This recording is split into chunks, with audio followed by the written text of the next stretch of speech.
ये ब्रह्म मुहूर्त का समय और उपासक शयन करे, बहुत बड़ी हानि है। मान लीजिए खूब सत्संग सुनते हैं आप सब जन और बहुत कृपा है आपके ऊपर, लेकिन परिवर्तन नहीं हो रहा भाई। अगर आप 6:30 बजे, तो अच्छा नहीं, बिल्कुल अच्छा नहीं, बिल्कुल अच्छा नहीं। ये दिनचर्या तो बिल्कुल ठीक नहीं है। आप लोग सावधान हो, जो भी हो सावधान हो जाइए। ये बिल्कुल आपके जीवन के लिए घातक दिनचर्या है। 2 बजे बहुत उत्तम है उठना, पर नहीं तो 3 बजे, आखिरी 4 बजे। साधक होके 4 बजे के बाद शयन कर रहा है, मुझे तो नहीं लगता, किसी भी स्थिति में नहीं। हमें लगता है कि दवा खवा दी जाए तो नहीं कहते, नहीं तो किसी भी स्थिति में कोई बीमारी, कोई भी ऐसा रोग अपना प्रभाव नहीं रखता जो दिनचर्या को बाधित कर दे।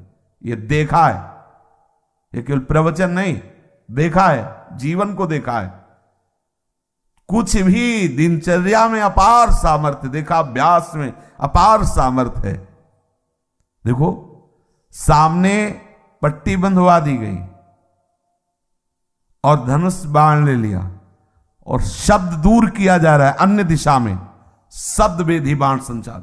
अभ्यास देखो, आंख में पट्टी बंधी हुई है, शब्द किस दिशा से हो रहा है एक श्रवणेंद्र से देखना है और बाण वहीं संधान करना जहां से शब्द निकला है। अभ्यास देखो, अभ्यास का प्रभाव देखो, कितने से चमत्कार अभ्यास में लौकिक, और आप परमार्थ के पथिक, और आपका यह अभ्यास कि आप उठे और फिर सो गए। क्या मतलब, आपकी दिनचर्या क्या है? आप भगवद आश्रित, इसका मतलब प्रमादी थोड़ी है। आप भगवद आश्रित, इसका मतलब प्रपंची थोड़ी है। अहम का त्याग करके भगवद आश्रित होकर हम भगवत मार्ग में चलने वाले पथिक हैं। इसलिए सबसे प्रार्थना है, जो पीछे हुआ आज से एक नई दिनचर्या आप देखो।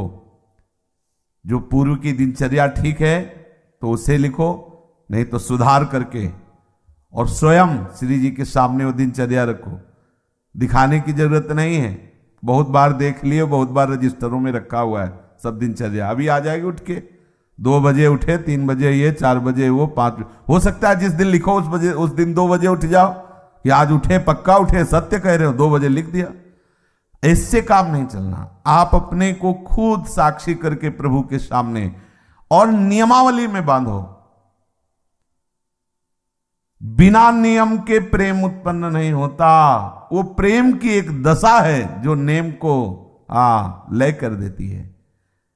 नियमावली में आपकी दिनचर्या सही होनी चाहिए, आपकी नियमावली ठीक होनी चाहिए। किसी भी संत के जीवन को आप देखिए, देखो एक स्थिति सिद्धावस्था में ऐसी आती है स्वाभाविक कि उनको देह से संबंध नहीं रह जाता। अब उनकी बात अलग, आपकी अवस्था और उनकी बीच सत्संग में हुक्का मांग करके परमहंस जी, रामकृष्ण परमहंस जी कभी पकोड़ा मांगते, कभी, अब उनका हम अनुसरण थोड़ी करेंगे इस बात में कि भाई धरो हुक्का, रुको और हम पी रहे। हम महापुरुषों का अनुसरण थोड़ी कर सकते हैं। महापुरुष किस दशा में, किस स्थिति में, उनके जो नियमावली उपदेश है, वो कहीं नहीं बोले उपदेश में कि हुक्का पियो, नहीं बोले। तो जो उपदेश बोले वो हमें आचरण में उतारने। हम क्या करते हैं, सीधे महापुरुष व्यास भरोसे कुंवर के, सीधे वो जो इस स्थिति में है ना, बस केवल इतने पकड़ते हैं। काहू के बल भजन को, इसलिए भजन नहीं करना, काहू के आचार, इसलिए आचार नहीं करना। मतलब जितेंद्रिय रात, पवित्रता और ये सब। क्या पवित्रता? गुरुजी ने कहा है थैली है मल की, क्या पवित्रता? हाँ, उसमें क्या सुना है नहीं प्रवचन में, आचार गए और जितेंद्रियता आदि नहीं। और व्यास भरोसे कुंवर, ये बात आई। सोवत पाव पसार, तो 6:30 बजे इसलिए जगला पड़ेगा कि 7 बजे, 7:15 बजे सत्संगों में आना है, वो आ जाते हैं तो जल्दी जल्दी तिलक लग, जय गुरुदेव, जय महाराज, हाँ जय हो महाराज, वाह वाह वाह, हाँ क्या सत्संग में हो रहा है भाई। बहुत जीवन कीमती है। अभी कल ही पता चला कि कोई बहुत प्रियजन है, उनके यहां कैंसर हुआ। अब क्या दशा, ना भोजन सही पा सकते हो ना कुछ। और ये कैंसर आदि ऐसी बीमारियां हैं कि अभी तक जितने हमारे दर्शन में आए, एक आध बात अलग, उन सबको श्री जी ने जल्दी बुला लिया, जितने भी दृष्टि में आए। तो हम तुम अमरौती खा के थोड़ी आए हैं, कोई न कोई व्याधि मंदिर है, कब देवता का पर्दा हट जाए। जैसे बहुत मंदिर में सब देवता होते ना, ऐसे शरीरम व्याधि मंदिरम, पुजारी कब पर्दा हटा दे, कौन सा, बोले अब कैंसर देवता आ गए, होश उड़ जाएंगे भैया। देखो तुम्हें अभी रिपोर्ट में बता दी जाए तुम्हारी किडनी खराब, फिर देखो क्या होता है तुम्हारा। अगर डिप्रेशन में ना पहुंच जाओ तो बताना, ब्लड प्रेशर अपने आप उछाल मारने लगेगा। क्योंकि चिंतन, आज तुम स्वस्थ हो तो प्रमाद करते हो, और कल प्रमाद करने का अवसर नहीं रहेगा, अवसर ही नहीं रहेगा। अनन्य चिंतन रोग का होने लगेगा। अगर भगवदाकार वृत्ति नहीं हुई तो आप ये मत समझो मृत्यु कोई खिलवाड़ नहीं है। मृत्यु का संदेश सुनकर अच्छे अच्छे के जमीन खिसक जाती, होश खराब हो जाते हैं। कैंसर, अब न रात में नींद न दिन में चैन, अनन्य चिंतन उसी का शुरू। अब क्या करें, घबराहट, थोड़ी थोड़ी देर में मरना है तो जो दुकान मकान पति पुत्र परिवार जितना सब भाई वो सब काटने दौड़ता है, ये सब छूट जाएगा। भजन कोई साधारण वस्तु है। इसलिए भर्तृहरि जी महाराज कह रहे हैं, यावत स्वस्थ वेदम गृहम कलेवरम यावत च दूरे जरा। जब तक बुढ़ापा दूर है, जब तक तुम्हारे शरीर में रोग कोई नहीं हो जा रहा, होगा ऐसा थोड़ी कि तुम कोई लिखवा के लाओ कि नहीं होगा। जब ऐसे परमहंस को कैंसर हो सकता है, रामकृष्ण परमहंस जी को, पूज्य भाई जी के उदर में कैंसर हो सकता है, वो फिर अपने लोग तो अधिकारी ही है इस दंड के। अपने लोग तो अधिकारी, न जाने कितने इन भजनानंदी महापुरुषों के शरीर में ऐसी व्याधियां हो सकती है, तो अपने लोगों को तो पूरा रजिस्टर रखा हुआ है। सावधान हो जाइए, प्रमाद मत कीजिए, बहुत बढ़िया अवसर आपको मिला है। भगवत चरणारविंद का आश्रय और सतत जप, ये बिल्कुल खुली दो बातें हैं, ज्यादा इनमें समझने की जरूरत नहीं।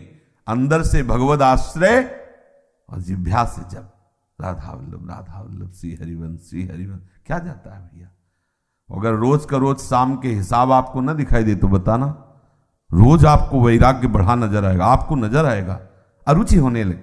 सच्ची कहते हैं भजन का प्रभाव, ये तो भगवत कृपा से भगवत चर्चा हो रही नहीं। एक मिनट के लिए अंदर से मन राजी नहीं, ये जो हो रहा है, एक मिनट के लिए राजी नहीं कि अब ये सब, बस यही लगता है चुप किसी से मिलो मत, बंद करके दरवाजा अपने कमरे का, बस एकाकार वृत्ति।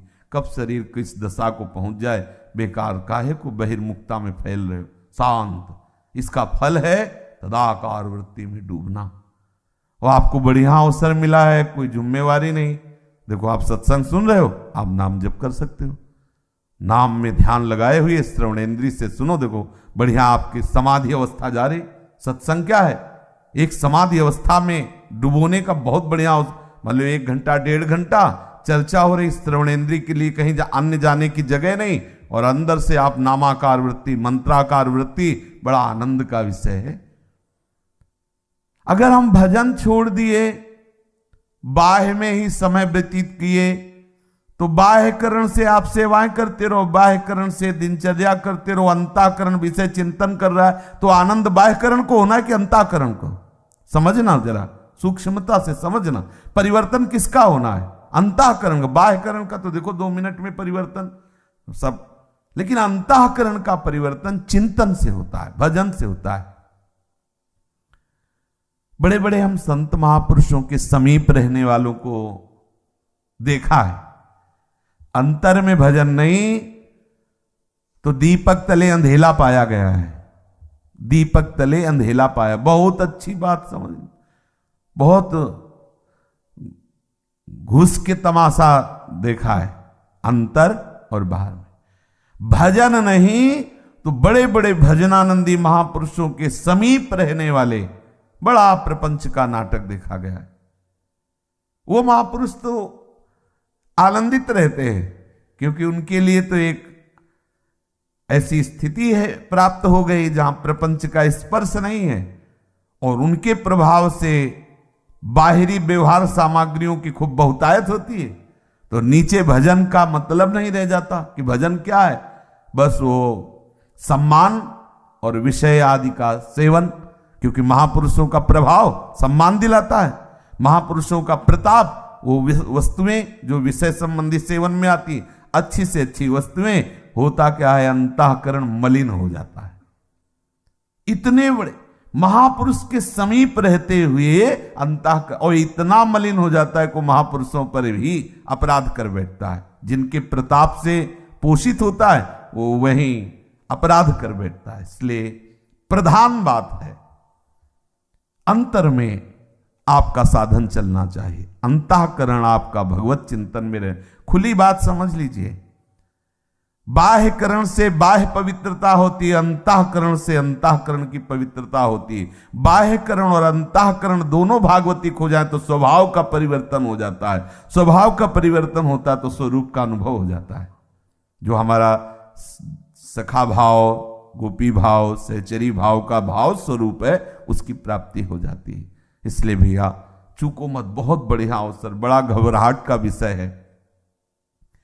जब ये शरीर पीड़ा से युक्त होता है तो केवल प्रभु ही ऐसे जो हमें बचा सकते हैं, नहीं तो जब शरीर स्वस्थ होता है तो अहंकार देवता अपना नाटक करवाते रहते हैं, और जब अस्वस्थ हो जाता है तो मन राम उसी अस्वस्थता का चिंतन, बड़ा क्लेश में है। और इस संसार से मुक्त हो जाइए। अगर आप सोच रहे हो तो दिन प्रतिदिन ऐसा भयावह संसार का स्वरूप आएगा, पूछो मत। इससे मुक्त होना ही अब एक उपाय रह गया है।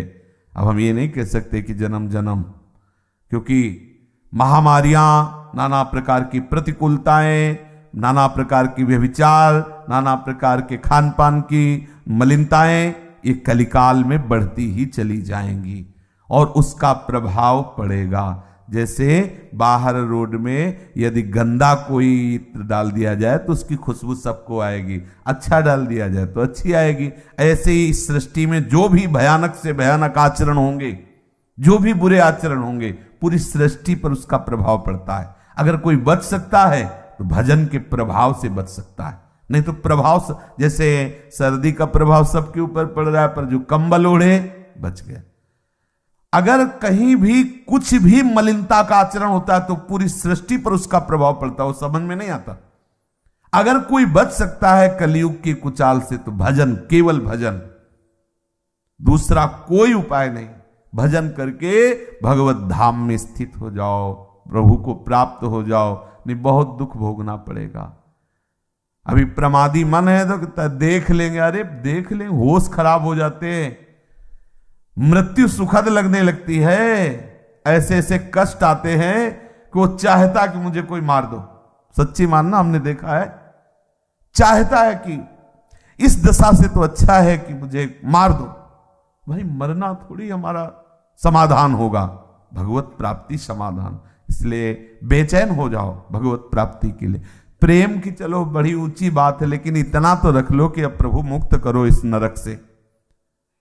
ये नाना प्रकार के क्लेशों से कितने बंधे इस शरीर में। अरे आप देखो, ज्ञान की बातें चाहे जितनी करो, जब इसकी रिपोर्ट आती है ना तो एक बार चेहरा गिर जाता है किसी का भी हो। जब हाथ में बताई जाती है रिपोर्ट की ये है, अच्छे अच्छे को एक बार जब प्रलंबासुर ले गया ना बलराम जी को, तो एक बार वो भी उदास हो गए थे, फिर उनको स्वरूप को फिर घूसा मारा। तो ऐसे ही साधक प्रहार करता है, अरे किसी भी विकार पर, अरे नहीं नहीं, हम तो प्रभु के आश्रित हैं, प्रभु के दास हैं। पर इतना प्रहार करने लायक बन जाओ, आपकी ऐसी मनोवृत्ति भगवदाकार हो कि आप प्रहार कर सको। इसलिए भाई सावधान रहो। ये सुबह 6:30 बजे तक सोना ये ठीक नहीं। आप सो करके सोने को गवा रहे हैं। ये सोने का समय है, सोने का, स्वर्ण का। और क्या बोले, सोने का समय गुरु जी का, खूब सो आनंद से, ऐसा नहीं। ये स्वर्ण समय है, ब्रह्म मुहूर्त, खूब ना। हमारे लिए तो हर क्षण ब्रह्म मुहूर्त है। ये तो केवल एक दिनचर्या के लेकर नहीं, हर समय हमारा ब्रह्म मुहूर्त है। हम प्रभु में लगे हुए हैं, इसलिए हर समय प्रेम में प्रभु का चिंतन हो रहा है। हर समय हमारे लिए महामंगल में महापावन है। देखो, आप सबसे प्रार्थना है, बहुत सोच समझ के दिनचर्या बनाएं। और जो दिनचर्या बनाए 10-12 वर्ष उसमें कोई विक्षेप नहीं होना चाहिए। आज गए 5 घंटे यमुना के किनारे बैठ गए, 5 दिन गए ही नहीं, ये रसिकों की दिनचर्या नहीं। ये वृंदावन की उपासना में दिनचर्या एक आपकी नियमावली। या तो आप ऐसी स्थिति में कि 5 दिन आपको शरीर शुद्ध नहीं रही तो कोई बात नहीं, दिनचर्या का फल मिल गया। आपकी दिनचर्या एक ऐसी होनी चाहिए जो बने तो कम से कम 10-12 वर्ष तो एक रस चलना चाहिए। आज ये कल वो, फिर परसों बदल गया, फिर अलग बदल दिनचर्याएं रजिस्टर में लिखी रखी रह गई और हमारी कुछ और ही दिनचर्या चल रही। भाई ऐसा मत कीजिए। भगवत मार्ग के पथिक, चाहे आप गृहस्थ हों विरक्त हों, बहुत सोच समझ कर दिनचर्या बनाइए। आप 10 मिनट यदि भजन में बैठते हैं तो ठीक टाइम पर बैठिए और बहुत काल तक वो समय भजन में दीजिए। कि हम 10 मिनट बैठते हैं तो हम 10-12 वर्ष तक 9 मिनट नहीं होने देंगे, 10 मिनट तो बैठेंगे ही, और हमें मिलेगा तो हम माया से खींचकर और समय बढ़ाते घटने नहीं देंगे। ये दिनचर्या का भाव होता है अपने मन को बांधना।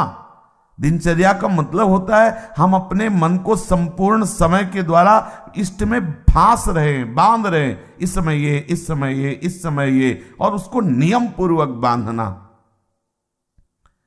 कभी परिक्रमा चल रही तो कभी कुछ, कभी कुछ, कभी सब बंद, कमरे में पड़े शयन कर, ऐसी नहीं। एक आपके आहार की, विहार की दिनचर्या होनी चाहिए। बहुत अच्छा आहार मिल जाए तो भी एक संयमित जो आपने आहार नियम लिया है उससे ज्यादा नहीं होना चाहिए। ना मिले उस समय के बाद, आपको सच्ची बताए, यदि आपकी दिनचर्या सही है तो समय के बाद आहार करने की इच्छा ही खत्म हो जाती है। अगर आपका समय कि इस समय से इस समय तक आप प्रसाद लेते हैं, अगर नहीं मिले तो उसका चिंतन खत्म, उसकी इच्छा ही खत्म। अब अगले टाइम जब पाते हैं तब फिर आए। बहुत बड़ा नियम में बल होता है। बिना घड़ी के अपने आप नेत्र खुल जाना, दोबारा आलस्य ना आना, शरीर में एक नई स्फूर्ति, अभ्यास में बहुत बड़ी ताकत होती है। अपने लोगों का अभ्यास ही दृढ़ नहीं हो रहा है, नियमावली ही ठीक से नहीं बन रही। दिनचर्या में पता होना चाहिए ये इस समय तो वो सत्संग में मिलेंगे, इस समय वो परिक्रमा में होंगे, इस समय वो जप में बैठे होंगे, उनका समय है जप का, इस समय तो मौन होंगे, वो बोलेंगे नहीं। साधु की एक दिनचर्या होती। हमारी क्या दिनचर्या है इस पर ध्यान दीजिए। एक बार आप ही दिनचर्या बना लीजिए और उसे 10-12 वर्ष तक चलाइए। यह तेरे दिनचर्या बदलिएगा नहीं। माना भागवतिक है, लेकिन इससे मन संयमित नहीं होगा, इससे मन एक रस में नहीं आएगा, और एक रस नहीं हुआ तो फिर जीवत्व बाधा पहुंचाता रहेगा। ये जो जीवत्व है, काम क्रोध लोभ आदि, ये सब फिर परेशान करते रहे, प्रमाद स्थितियां आती रहेंगी। एक रस में बहुत बड़ा बल।